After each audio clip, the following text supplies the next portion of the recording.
Здравствуйте, мои любимые, замечательные подписчики и гости канала Таро Гадание Инфо. Благодарю за вашу поддержку, за ваше внимание. Спасибо вам за то, что вы со мной.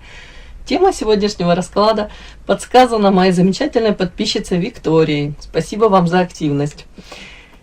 Итак, тема звучит так. Почему ты не можешь найти подходящего мужчину? Расклад будет сделан по специальной схеме, состоящей из вопросов, которые будут озвучены сразу же после вашей сигнификации. В конце в качестве бонуса будет совет психолога. Надеюсь, это будет интересно, полезно. Пожалуйста, дослушайте до конца. Также присылайте любые вопросы, любые запросы, да, обязательно отвечу. Итак, давайте будем честными. Если в вашей жизни, в нашей, вашей, до сих пор нет подходящего мужчины, это происходит совсем не потому, что все нормальные мужики уже перевелись, да? Это происходит потому, что какая-то часть вас очень хочет любви, а другая, более глубокая часть, делает все, чтобы эта любовь близко к вам не подошла. В психологии это называется защитным саботажем. Вы декларируете, что ищете надежного партнера. Но, девочки, подсознательно мы часто выбираем тех, с кем заведомо невозможно построить будущее. Эмоционально холодных, может, занятых или безответственных. И ваша личная жизнь стоит на паузе не потому, что мир к вам несправедлив, а потому что ваше подсознание считает, оставаться одной для меня сейчас безопасней. Так мне точно не разобьют сердце. Сегодня мы разберем, в какую ловушку ожидания вы себя загнали. Почему вы продолжаете искать идеальный образ, но закрываете глаза на реальных людей. И какую цену на самом деле вы боитесь заплатить за близость. Давайте вытащим эти блоки на свет через карты и психологию. Потому что пока вы не осознаете причину своего внутреннего запрета на любовь, вы таки будете встречать лишь временных прохожих, временных попутчиков, да? Итак, ваша сигнификация. Какая девочка пришла на расклад? Ух ты! И тут же вы мне ответ даете по иерофанту. Девушка развивается. Вы говорите, я не стагнирую, я не стою на месте, у меня запрос на развитие. Тут умный, добрый, светлый человек. Этот вечный запрос на развитие, на созидание, на познание себя. Тут на духовный рост, развитие. Вы можете быть... Тут по-любому не можете, а вы всесторонне развиты, с вами интересно. Вы можете быть идейным вдохновителем для очень многих. Можете быть хорошим наставником, учителем. Это в вас заложено. С вас, правда, берут многие пример. Ну, тут у кого-то, в принципе, запрос, знаете, на не просто на... Так, для галочки брак, союз, да, с кем-то, а тут на духовное единение, дабы найти свою вот ту самую половинку, да, но при этом желательно, чтобы эта половинка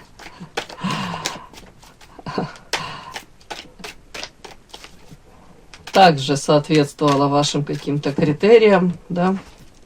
Так, какая девочка пришла на расклад. Какая девочка?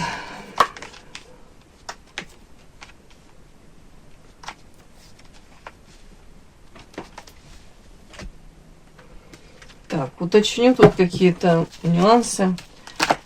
Павлин. Карта павлина. Это на вас? Объясните. На какого-то мужчину? Ну да. Это вы таких выбираете? Ага.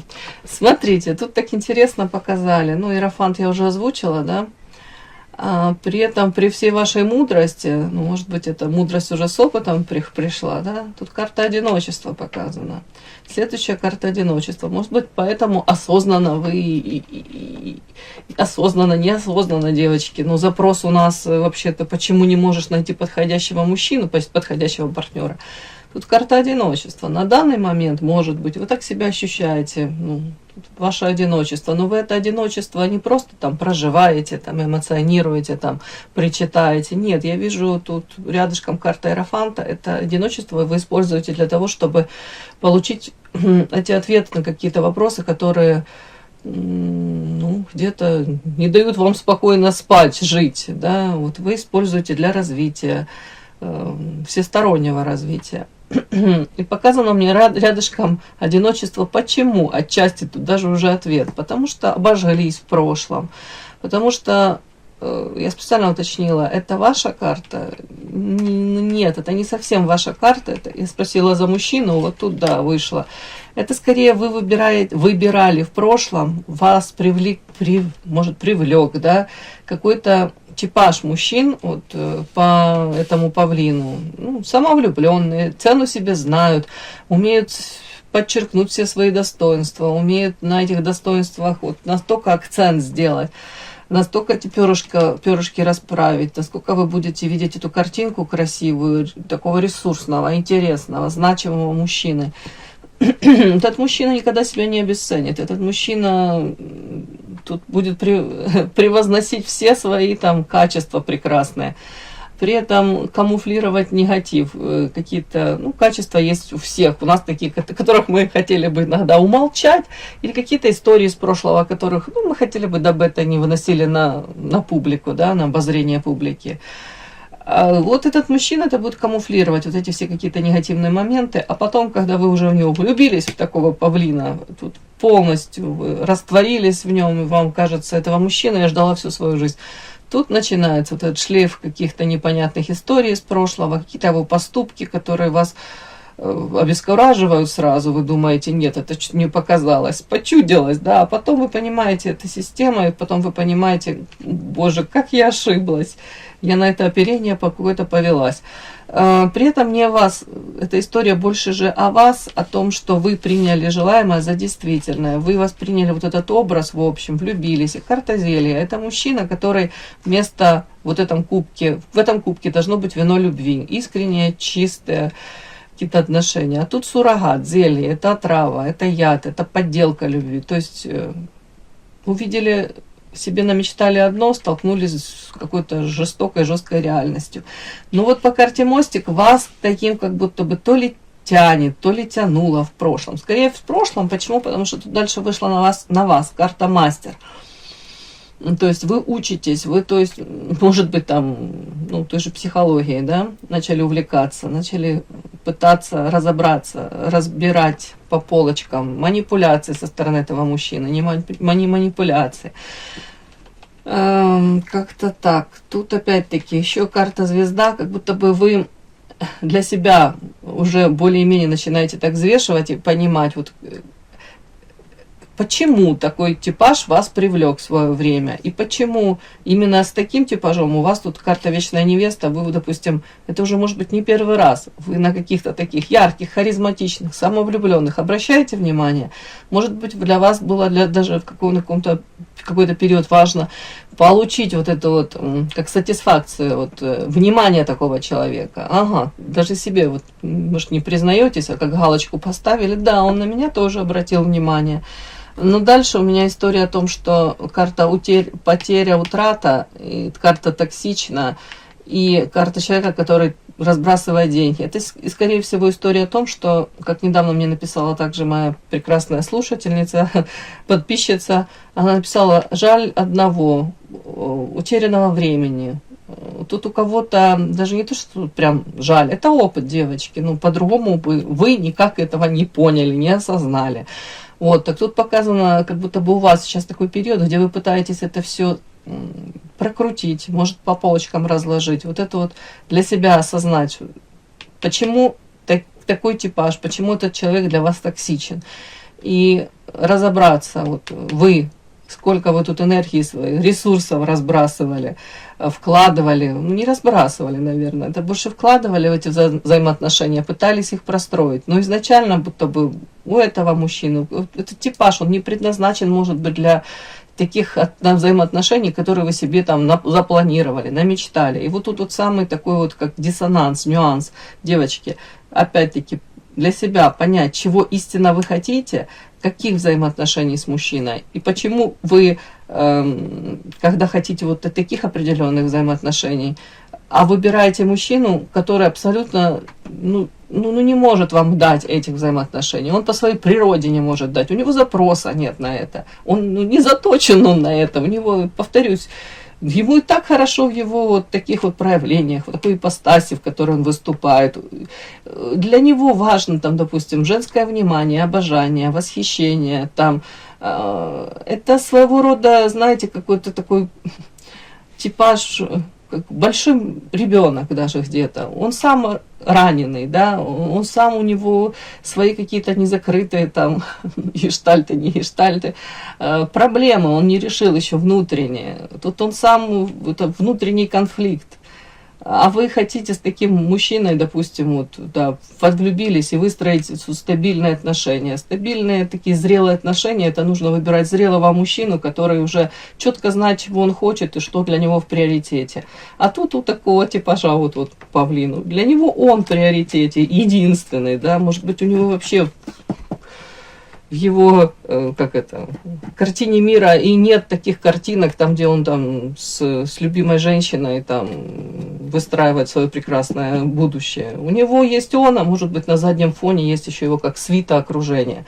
Я утрирую, но вы понимаете, да, тут что-то как будто бы какой-то вас привлекал типаж в прошлом. Может быть, он и достойный во всех смыслах, но не совсем он для той роли, которую вы тут намечтали себе. Вот мне так показали. И вот эта карта Вечная Невеста, это еще характеристика о чем? О вас, о том, что женщина на самом деле всем хороша. Дело не в том, что если вас не выбирают, да, не выбирают вас, вы там чем-то хуже какой-то другой женщины, да. Нет, просто это не ваше. Ваши мужчины, на вас они будут обращать внимание. Ваш мужчина, он будет ценить ваши достоинства, ваши прекрасные качества. Тут вот что-то такое, как будто бы, это не совсем ваше. И повторюсь, Вечная Невеста, это еще такой нюанс, при всем том, при том, что и с интеллектом все в порядке, и внешность прекрасная, навыки, способности, таланты, другое дело, как их развиваете или нет, но тут другой нюанс. Заниженная самооценка, женщина соглашается на меньшее, боится, где-то, может быть, с одной стороны, можете соглашаться на какие-то промежуточные варианты, пусть он не совсем тот, что мне нужно, но я как будто бы, я приложу усилия, я его переделаю, может быть, под себя. Это вообще путь в никуда, как-то так. У кого-то так может проиграться. По этой карте все-таки идет у меня какое-то даже осознанное одиночество, девочки. Все, вот такая сигнификация ваша. Подпишись на канал и поставь лайк. Итак, смотрим, почему ты не можешь найти подходящего мужчину. Первое, что же видят мужчины? Какую трансляцию вы выдаете в мир? Может быть, готовность к контакту или наоборот. Транслируете даже траншея с колючей проволокой. Не подходи ко мне. Давайте посмотрим ваш фасад, что видят мужчины.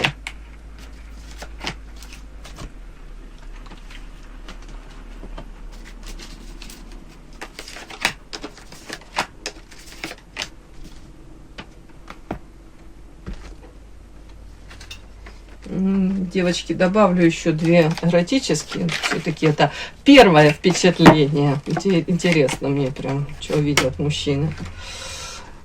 Следующее. Чего на самом деле панически боится ваше подсознание в отношениях?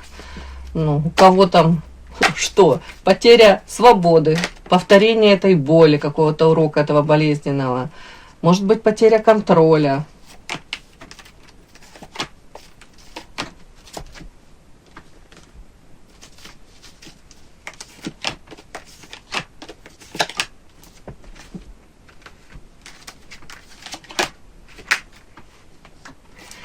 Следующее. Итак, следующий у нас прошлый сценарий. Какой неотработанный опыт, может быть там бывший мужчина или модель отношений родителей, до сих пор выступает фильтром для новых знакомств?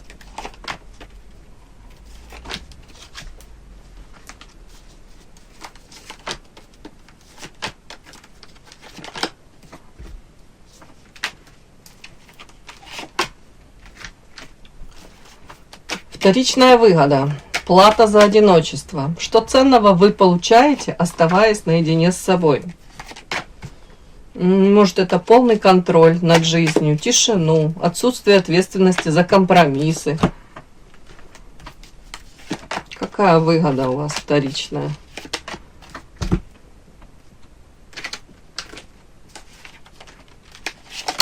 Ой.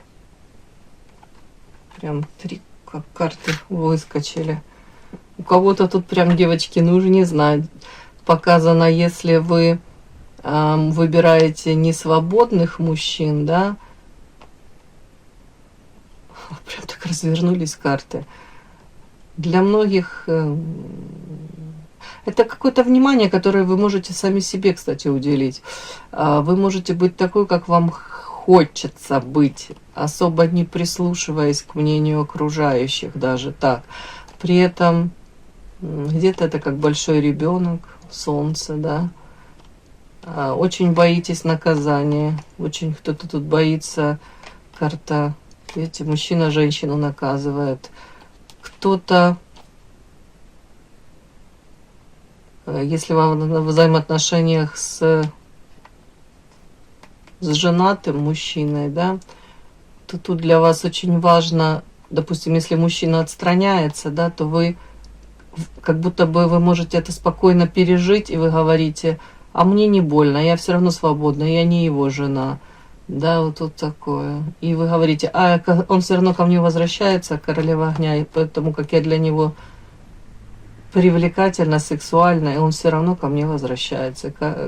Туз огня, я съела его сердце. Тут такое, как будто бы своего рода вы как контролируете ситуацию даже. Не знаю, это перевернулись просто карты, девочки, не знаю, для кого это, для кого-то. Шаг к разблокировке. Какое внутреннее или внешнее действие, ой, что это я тут начала, увлеклась. Какое внутреннее или внешнее действие нужно совершить, чтобы показать психике: перемены — это безопасно, мне можно любить. Первая карта — это подарочек, перестать ждать подвоха, да, какого-то.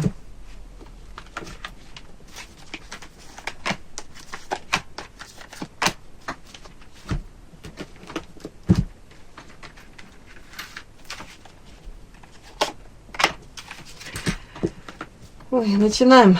Так. Почему ты не можешь найти подходящего мужчину? Так, Виктория, надеюсь, это будет вам интересно. Я старалась. Итак, что же видят мужчины? Ваш фасад. Какую трансляцию вы даете в мир?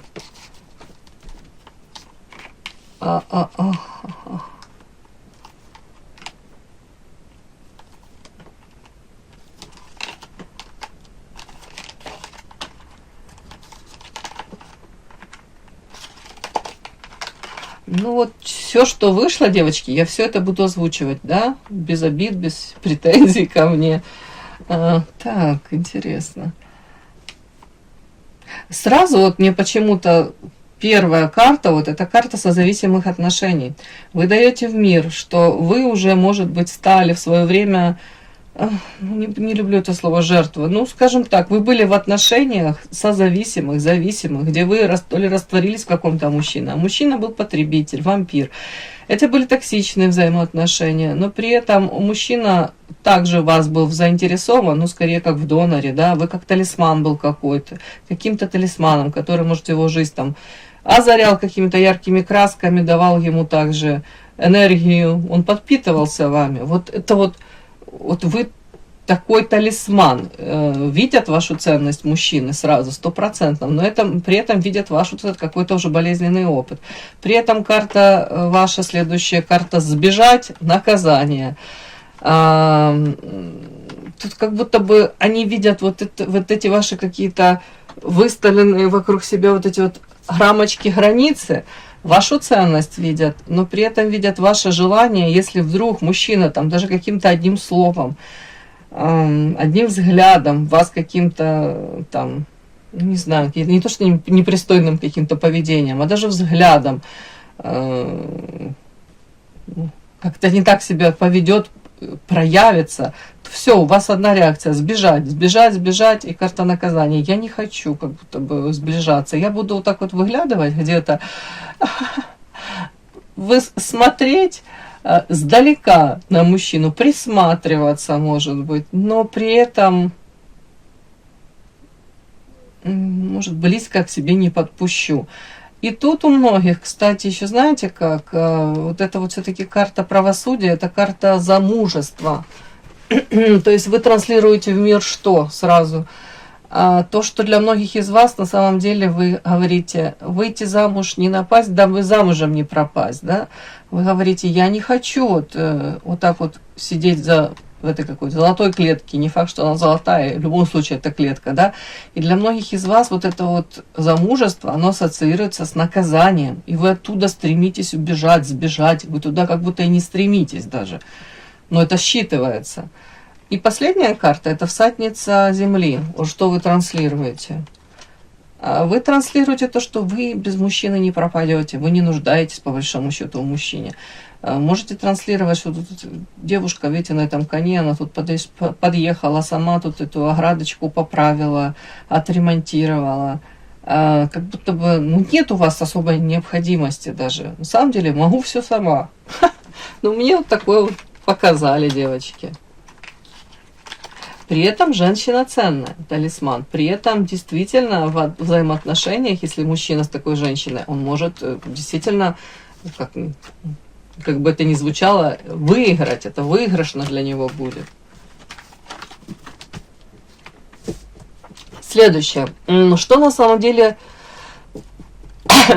вас пугает, да? Чего на самом деле панически боится ваше подсознание во взаимоотношениях?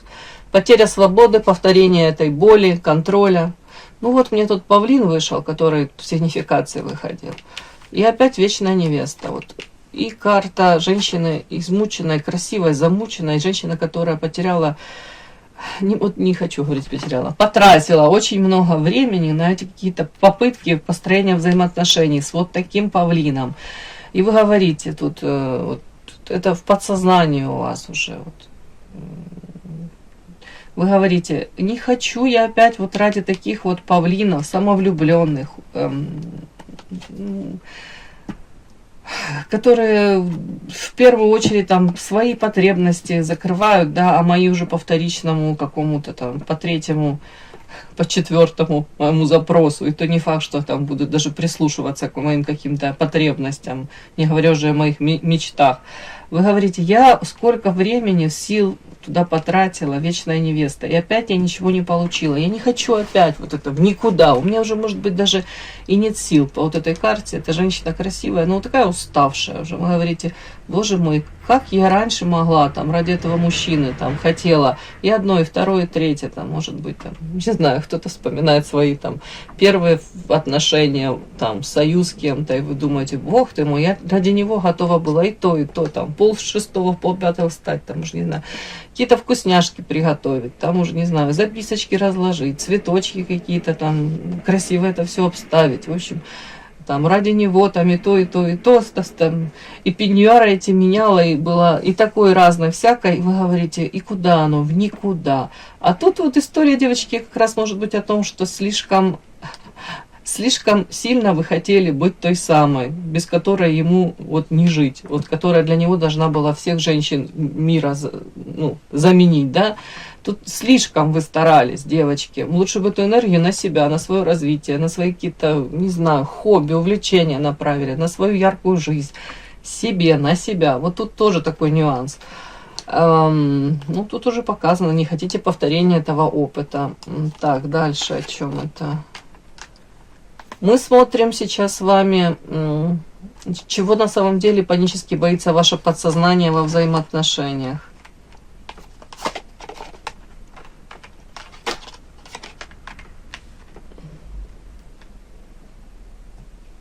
Первое это повторение, я уже сказала. А дальше тут интересно. Тут стабильность, правосудие, отражение.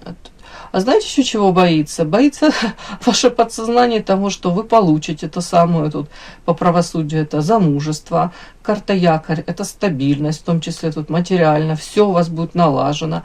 Вот вы его это все получите. А потом вот тут карта отражения. Это, знаете, как будто бы такое ощущение...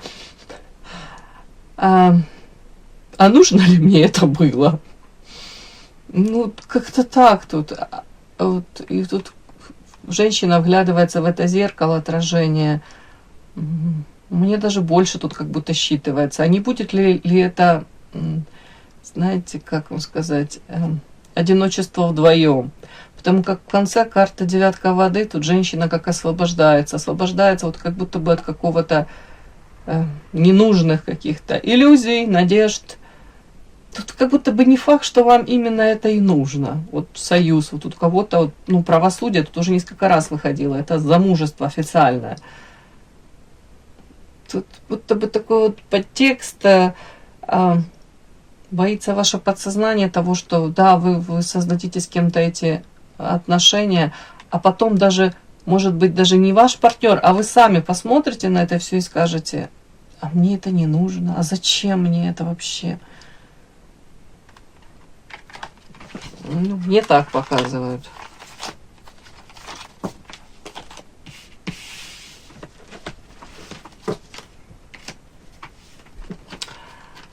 Так, багаж, прошлый сценарий. Какой неотработанный опыт бывший мужчина или модель отношения родителей до сих пор выступает фильтром для новых знакомств?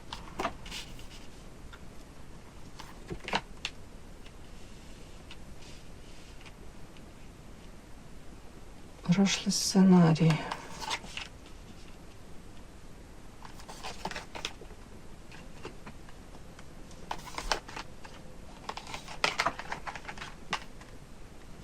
Ну, тут почему-то мне вот такое, это как вот опять идет вот донорство. Карта, смотрите, опять карта вампира, просто из другой колоды. И рядом карта король воды. Король воды именно в этой колоде, в Монаре. Тут мужчина, смотрите, вроде такой безобидный, да, милый, замечательный. Он тут сидит на камушке. Но он по факту, видите, он просто улыбается, сидит такой красавчик, расслабленный. Он ничего не делает. Это не о том, что он вам лодырь, нет. Это о другом. Это о том, что вот именно в этой колоде считывается король воды. Мужчина чувственный, эмоциональный он, да. Он может считать ваши эмоции. Он может там и стишок вам рассказать, и серенаду спеть. Он может быть очень нежным, да. Но в первую очередь этот мужчина любит женщину за то, что женщина любит его. Этому мужчине больше, чем вам, нужны комплименты. Этот мужчина нуждается в постоянном подтверждении того, что вы его любите. То, что он для вас на первом месте. Вот именно в этой колоде вот так король воды, он считается. Чувственный эгоист. Вот тут у многих, и рядом карта вампир, и карта вот слепота, это как завязанные глазки, и это сердце ваше. И тут же карта солнца, это большой ребенок, эгоист. И тут карта одиночества. И первая карта, это карта жадины, который все ресурсы держит при себе.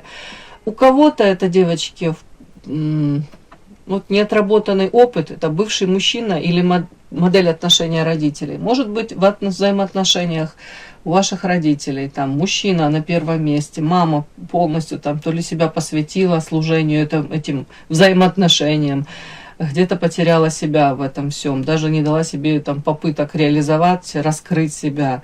У кого-то это ваш бывший мужчина также может быть, вот, ну, как будто бы вот на пьедестал. Они сами себя ставят, а вы соглашаетесь с этим. Вот это как такое вот.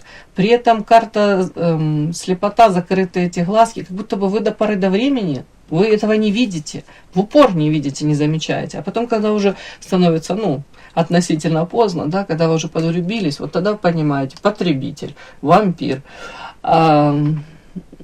опять-таки, это история о том, что вам не хватает, может быть, вот этих вот ресурсов. У кого-то это эмоционально, может быть, холодный, отстраненный папа был, да, опять вы нуждались в этом внимании, поддержке мужской изначально, вот воспитаны так. И сейчас, может быть, даже вы неосознанно вас притягивают, вам интересны эти мужчины, которые для вас становятся такие эмоционально холодные, отчужденные. Они больше для себя, про себя, а вам так хочется заполучить реакции какой-то от них, да, то сатисфакцию получить, может быть. Даже вы понимаете, по большому счету, вот вы, да, для себя галочку поставите, вот этот мужчина интересен вам, да, да, вы от него дождетесь какого-то там одобрения, влюбленности даже. А дальше, что вы будете каждый день с ним делать, с этим мужчиной? Ну, он же такой, какой он есть, вы его ж не переделаете.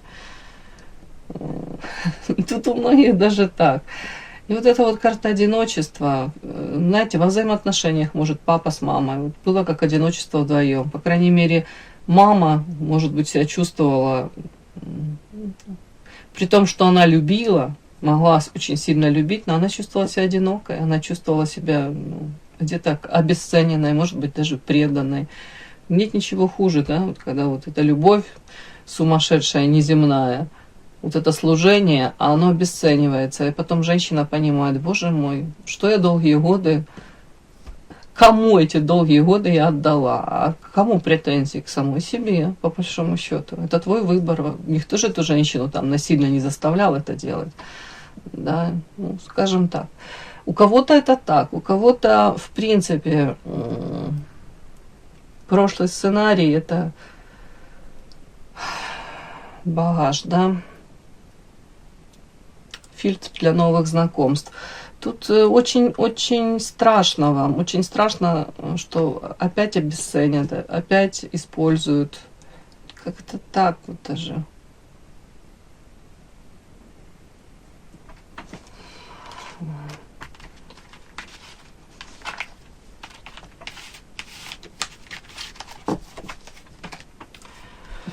Так, следующее. Вторичная выгода. Плата за одиночество. Что ценного вы получаете, оставаясь наедине с собой? Полный контроль над жизнью, тишину, отсутствие ответственности за компромиссы.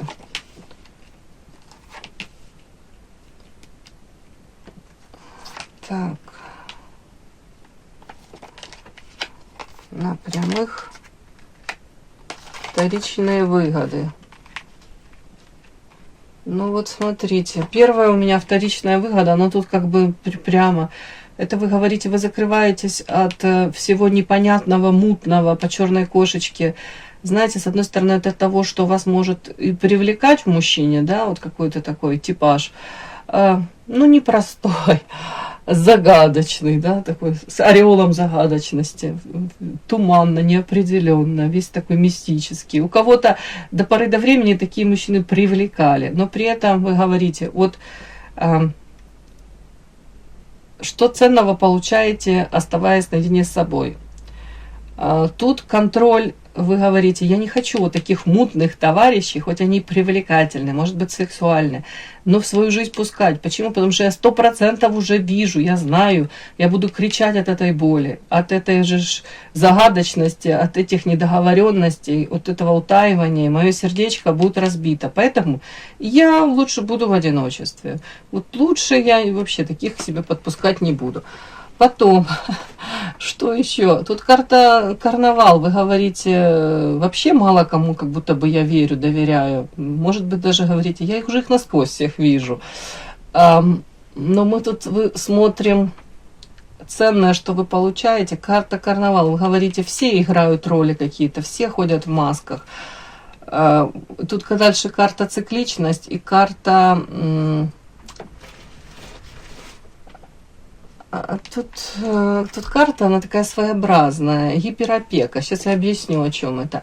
Видите, тут женщина изображена, у нее под юбочкой железная такая клетка, и там сидит ребенок.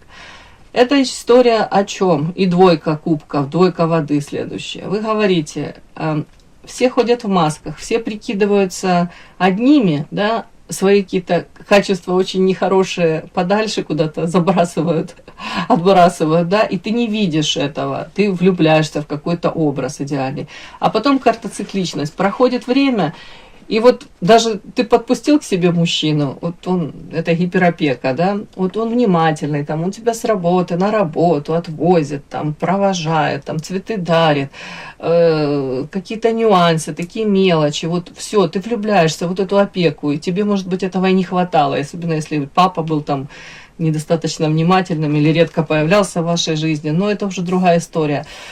Вы говорите, боже мой, мне так хотелось почувствовать себя, да, такой какой-то не знаю, я уязвимая, да, я девочка маленькая, мне хотелось этой заботы, этот мужчина мне это дал. Но потом вы говорите, тут 100% рано или поздно включается уже помимо этой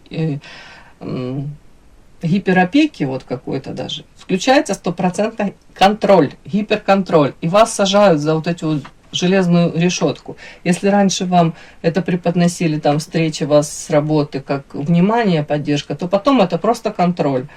Там, выходи, когда ты выйдешь, там, вот через 5 минут, почему ты задержалась на 5 минут.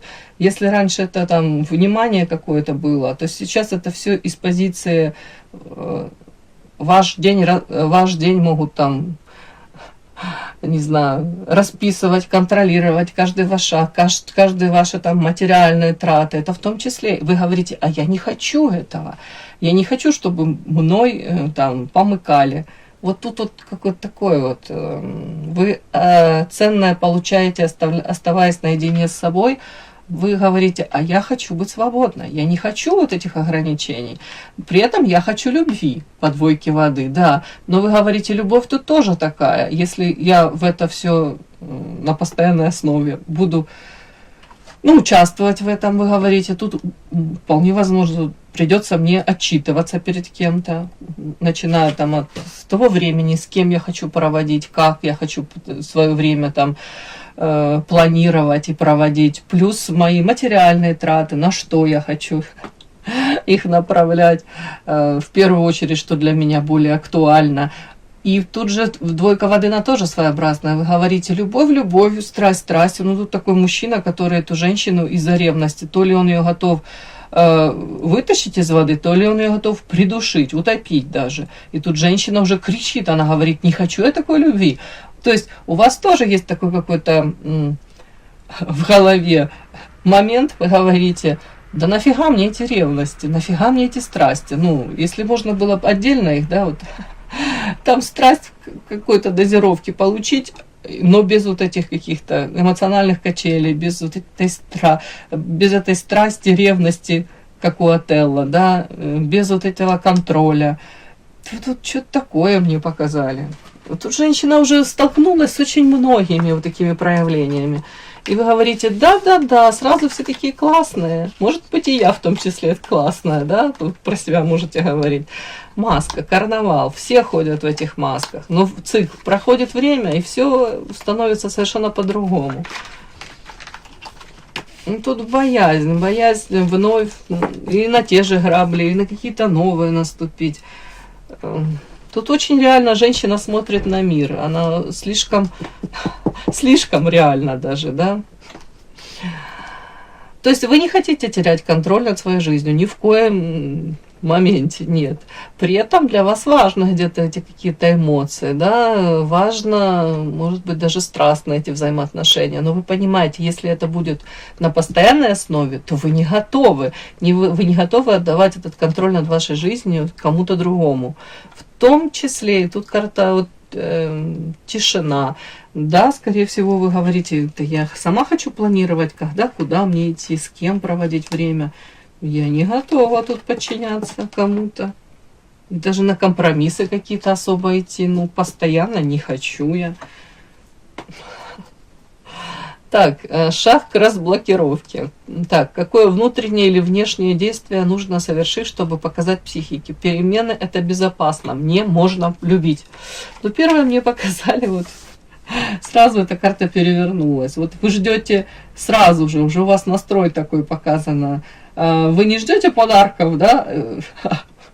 не ждем, как это, подарков от природы, берем все в свои руки, да, так у вас тут такой, вы вообще не ждете как будто бы подарка, вы сразу же видите в любом подарке такой подтекст, да нет, спасибо, я лучше уж присмотрюсь, сразу я это не буду брать, даже если оно само мне в руки идет. Нет, я присмотрюсь, потому как я уверена, что за этим подарком, вот, тоже такой подарок с двойным подтекстом, там идет, свинью мне подложат. Вот мне сразу эта карта так выскочила. Так, какое внутреннее или внешнее действие нужно совершить, чтобы показать психике? Перемены – это безопасно, мне можно любить. Ух ты, ну тут вам предлагают легкости добавить вам. Девочки, все, что предлагают, я вам буду озвучивать. Ух ты ж, какая верховная жрица у меня вышла. Ой, ну что добавить? Вам говорят в первую очередь сейчас сделать акцент там тут даже не на какие-то встречи, не на сайты знакомств, не на какие-то там, не знаю, там, опять-таки, встречи одноклассников, дабы там с кем-то пересечься и как-то или выстроить свою жизнь личную. Вам говорят дом, счастье.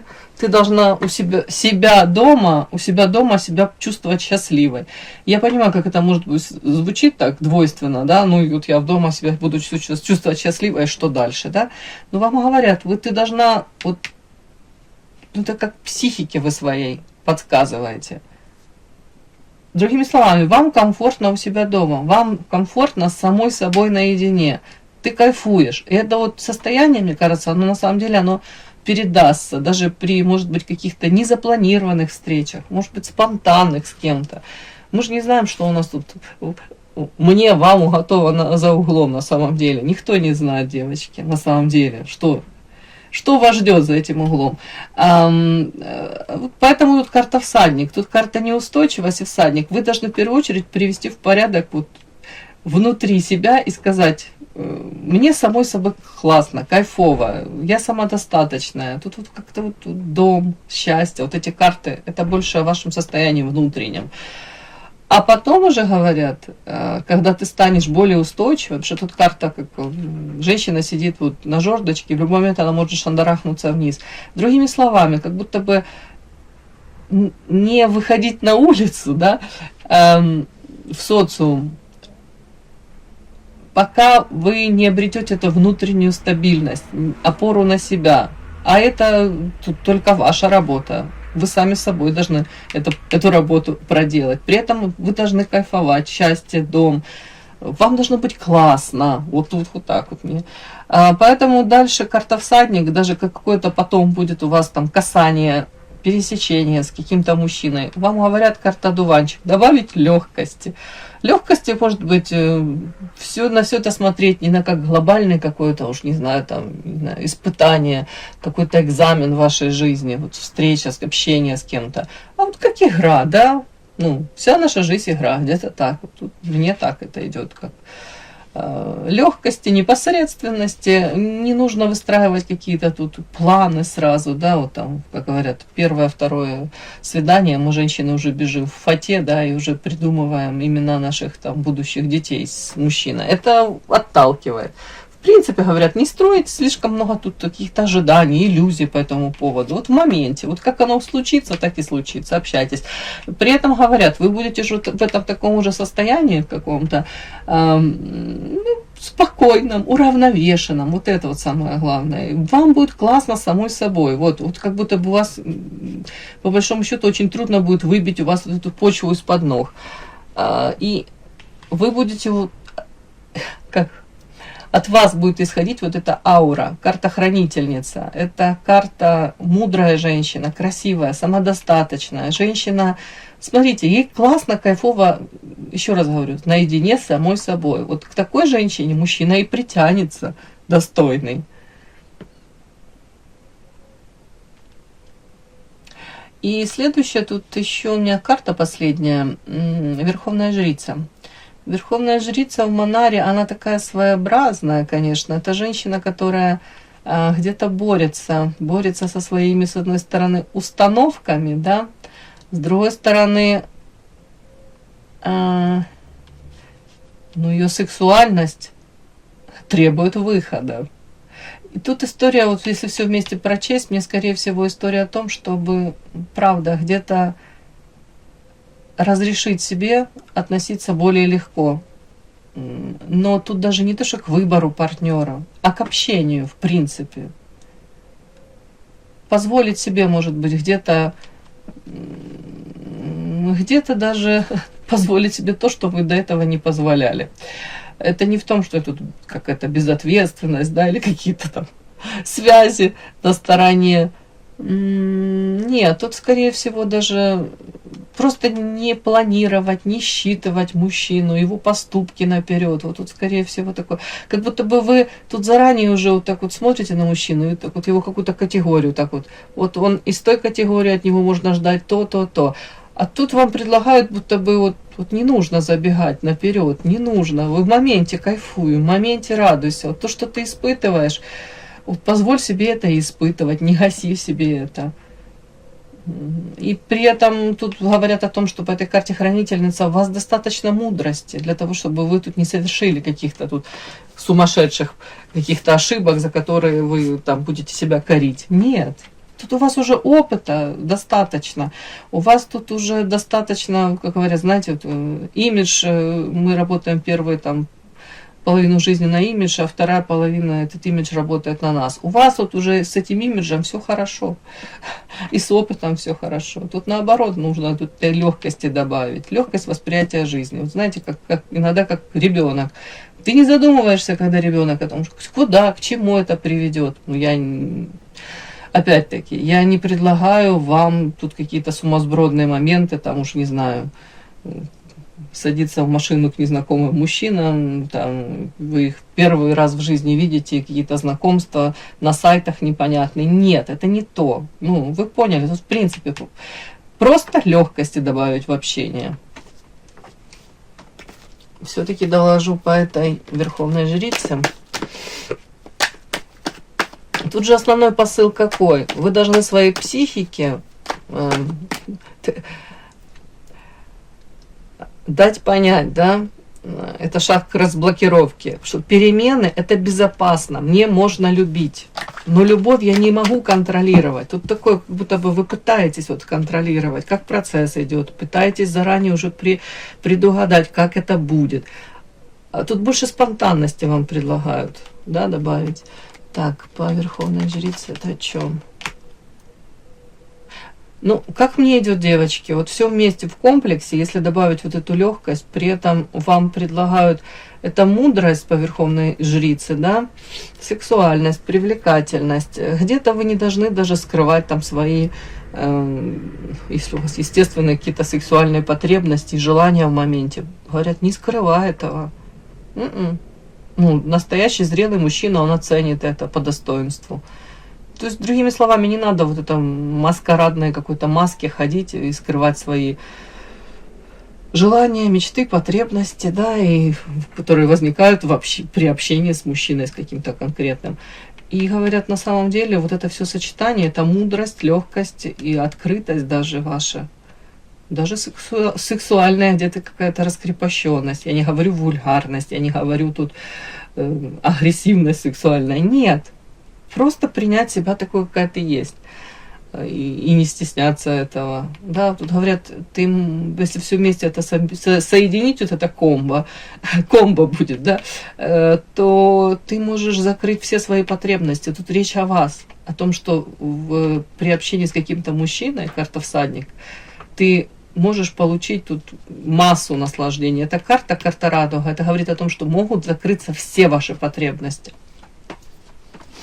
Ну, как-то так. То есть перемены – это безопасно. Вам можно любить. Да, я думаю, у вас тут уже опыта достаточно, дабы воспользоваться нужным каким-то моментом. Не упустить эти шансы и моменты, девочки. Но при этом никто вас не призывает к тому, что вы должны тут себя насиловать, предавать себя. Нет, просто расслабиться больше легкости, еще раз. И финальный инсайт, да, над которым стоит подумать. Достойный мужчина появляется в вашей жизни не тогда, когда вы довели себя до какого-то идеального идеала. или встретили вот того самого по гороскопу, да, он появляется тогда, когда ваша готовность доверять и открываться становится больше, чем ваш страх снова оказаться раненой. Ой. Психологически это одиночество заключается в том...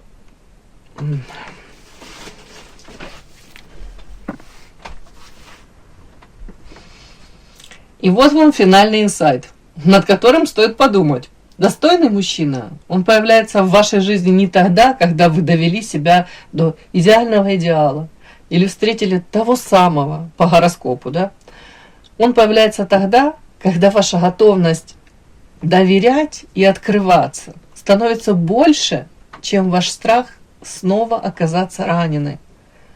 И психологически одиночество заканчивается в тот момент, когда вы разрешаете себе быть уязвимой, не считая уязвимость эту вашей слабостью.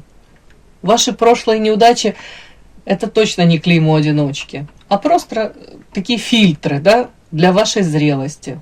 Как только вы перестаете играть в жертву чужого эгоизма и признаете свои скрытые выгоды, оставаться за закрытой дверью, то пространство вокруг вас начинает меняться. Мужчины считывают внутреннюю готовность, а не внешнюю маску. Мир готов дать вам партнера, вопрос в другом. Готовы ли вы впустить его в свою настоящую, неидеальную жизнь? Теперь вы знаете правду. И да, не забудьте подписаться, кто еще не подписан. Подписка, лайк, колокольчик, можно комментарий. Ну а те, кто уже подписаны и все это делают, большое вам спасибо, умнички.